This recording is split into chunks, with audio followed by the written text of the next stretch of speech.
Tippy time my dummies, Topcat here and welcome back to the channel. Today's build has a very unique playstyle and plays well in major rich environments. This roamer is a triple threat panic popper. It takes the best melee combo added with a powerful defensive and offensive super and a powerful bonus that beats out Surge. This build was tons of fun and I'm going to be running it over the Raiden Flux for the foreseeable future. It gave an added dimension and versatility that has once again made me fall in love with the Arc Staff and put the Gathering Storm down.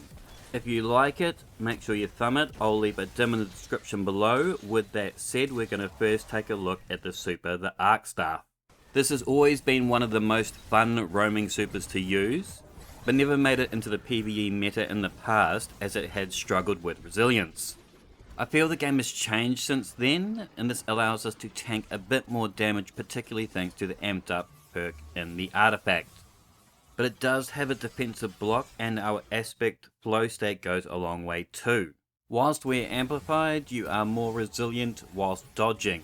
So we use this dodge as a movement tool to close that gap to go Darth Maul on their asses. And in Season of the Deep, this has seen the super get a 20% damage buff. This really does make a huge difference when running activities under light.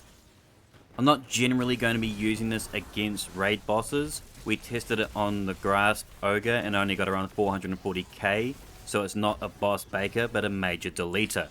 And this is where our exotic comes in, the newly updated Raiju's harness. This will allow us to deactivate our super using the same key binding used to activate. The changes it got in Season 21, it now sends out a blinding explosion which we can use to stun unstopped champions. At first I thought this would be really gimmicky, but because we can keep the super energy after deactivation and this build has crazy super gen on it, it actually feels quite practical. So much so that I felt more than comfortable farming out this lost sector without an unstopped weapon against 3 unstopped ogres, and 2 of them come at you at the same time. Additionally, after deactivation you get an arc weapon surge. This has 4 stacks for a 25% increase to our damage to beat out the triple stack we have to equip on our legs. Now the Raiju's also has an increased super uptime. This sits somewhere between the standard staff and the Raiden Flux staff, but combined with all the other toys it gets, I feel there is no contest. Roaming supers are meant to dominate and control adds, but not every troop movement is the same, and this exotic allows you a sense of freedom of where and how you want to use it.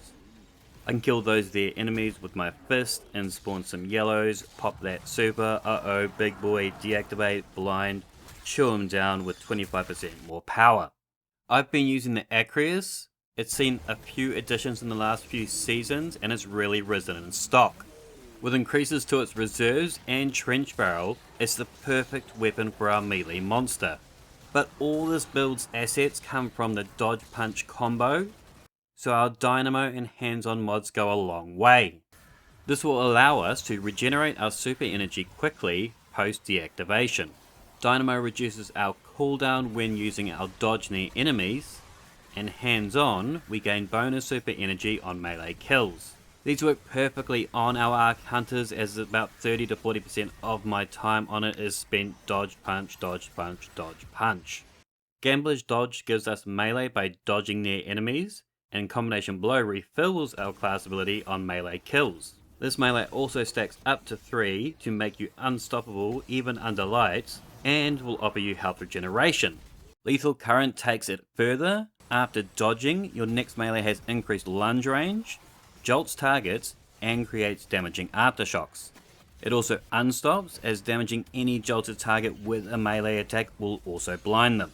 Now this can be a little bit daunting, but trust me, this build has enough resilience and resistance in order to tank a couple of hits so you can re-stun them with the blind.